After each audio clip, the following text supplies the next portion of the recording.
Hello? Hello, hello? I wanted to record a message for you to help you get settled in tonight. I know it can be a bit overwhelming, but I work in that office too, so you'll be just fine. Anyways, as the night guard, you do need to keep an eye on those animatronics. They do get a bit quirky at night. If they get near you, just use your doors and your lights. The company had to cut corners, so we don't have that much power. Especially after the bite of 8-7. Have fun!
Hello?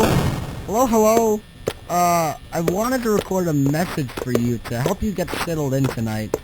I know it can be a bit overwhelming, but I work in that office too, so you'll be just fine. Anyways, as the night guard, you do need to keep an eye on those animatronics. They do get a bit quirky at night. If they get near you, just use your doors and your lights. The company had to cut corners, so we don't have that much power. Especially after the bite of 8-7. Have fun!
dead.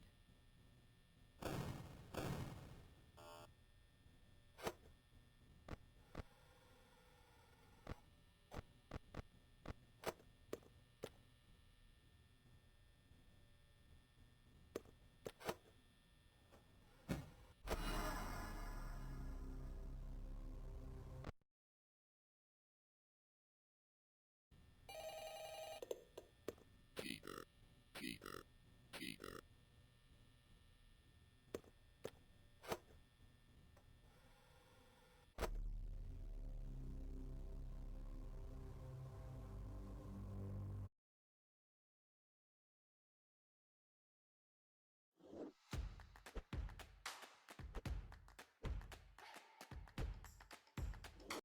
Make a FNAF game!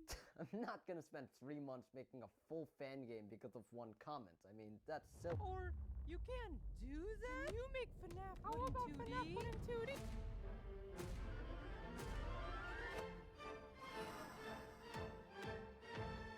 This is so cool.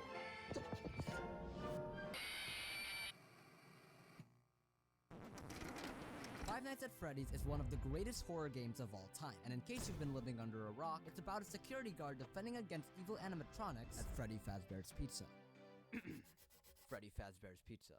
I've been a fan of FNAF ever since I was a kid, and with its movie finally coming to theaters, along with requests to make a FNAF game, I thought, hey, why don't I spend over 60 hours over the course of a week and lose all my sanity remaking FNAF? And like my other games, we're gonna do it in my style. 2D. Let's do some planning.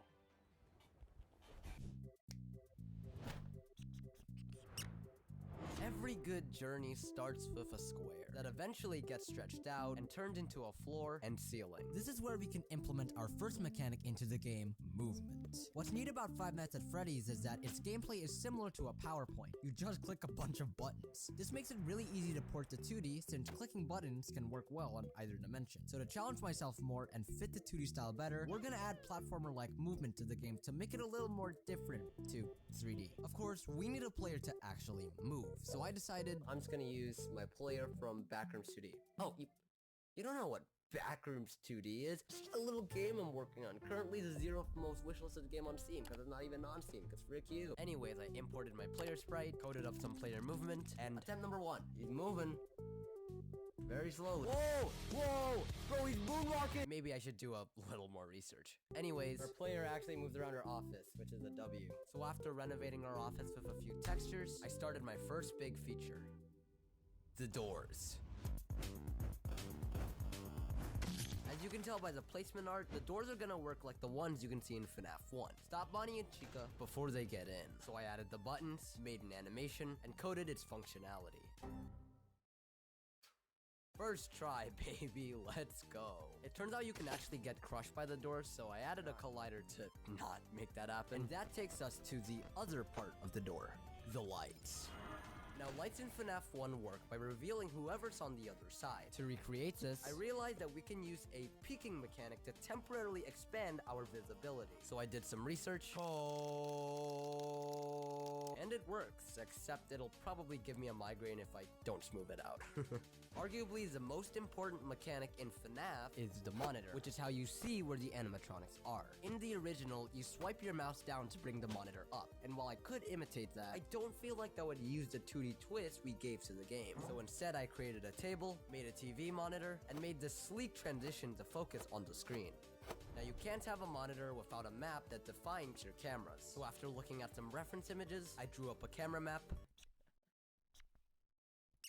imported it into the game, made a sprite for the cameras, and you can start to see it come together. To test if my cameras actually work, I made different colored backgrounds to serve as placeholders, and made functionality to switch between each background. Yes!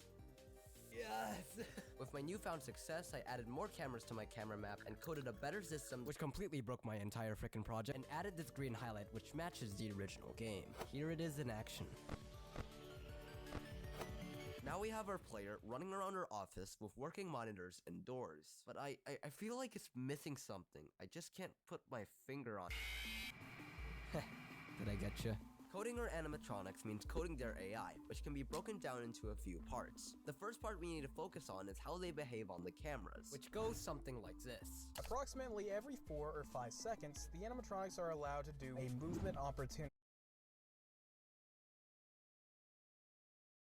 The game will pick a random number between 1 and 20. That number is then compared to the animatronic's current AI level. If the level meets or exceeds the random number, then the animatronic will move.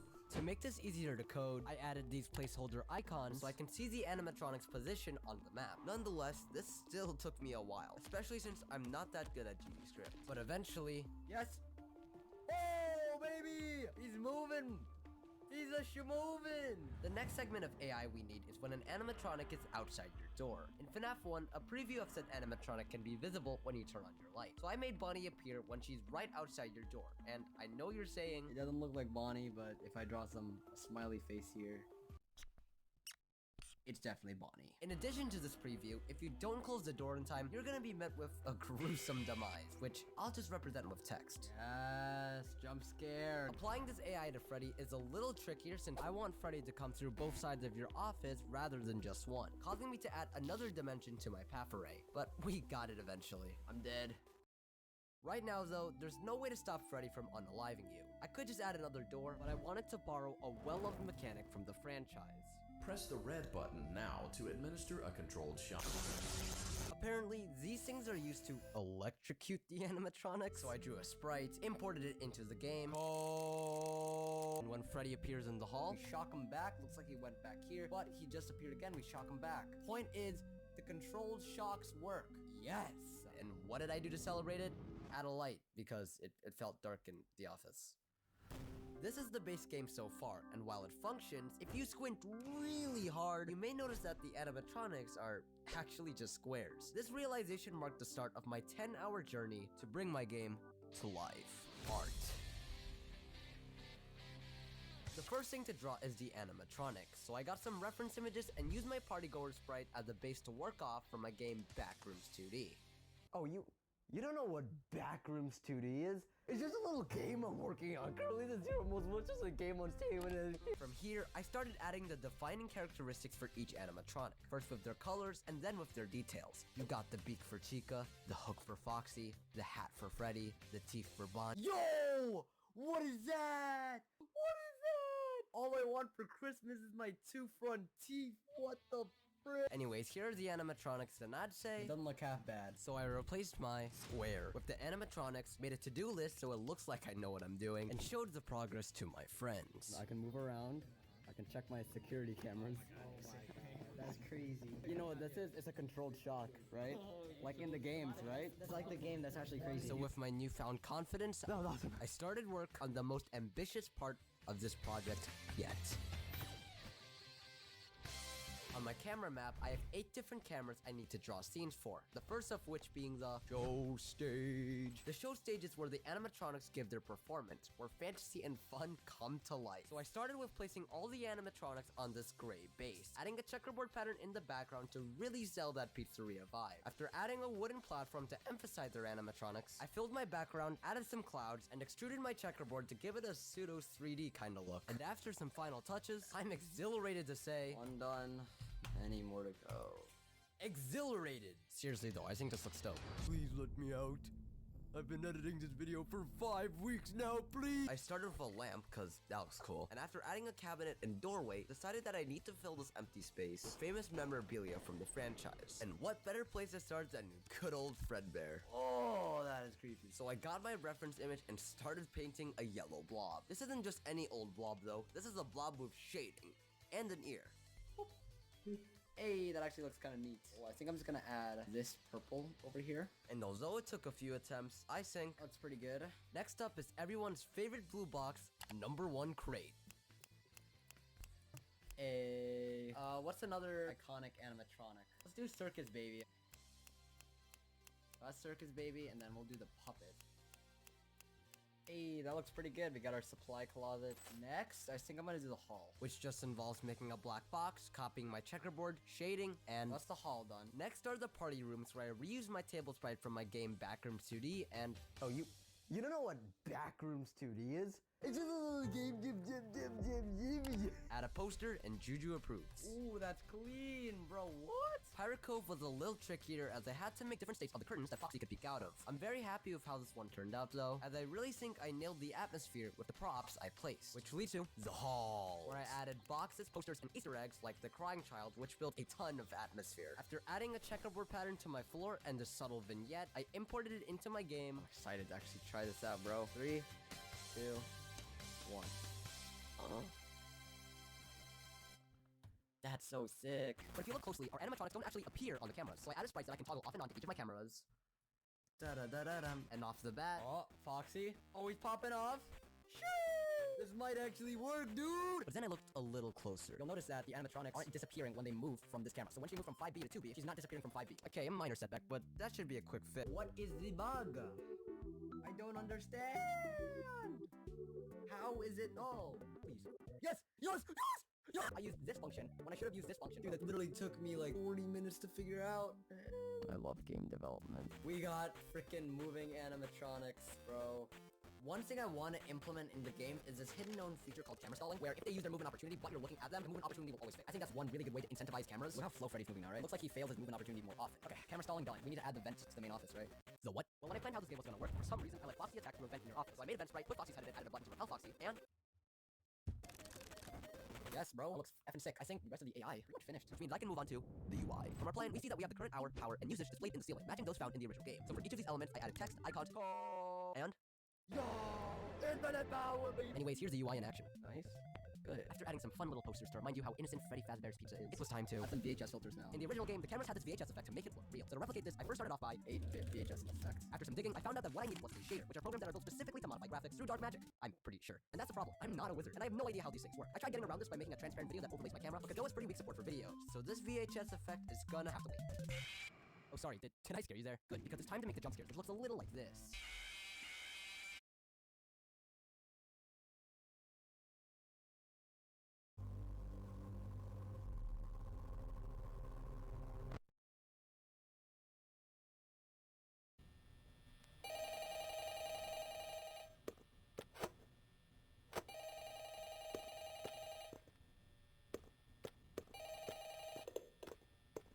Hello? Hello, hello? I wanted to record a message for you.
I love you.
is to make a big sprite that I can toggle on when you die and make it shake. I don't know how to make something violently wiggle though, so let's just copy that, paste it into here, and huh, that's strange. Let me... There we go. I totally didn't break my entire game and punch my table while making this. Gameplay balancing, snap. And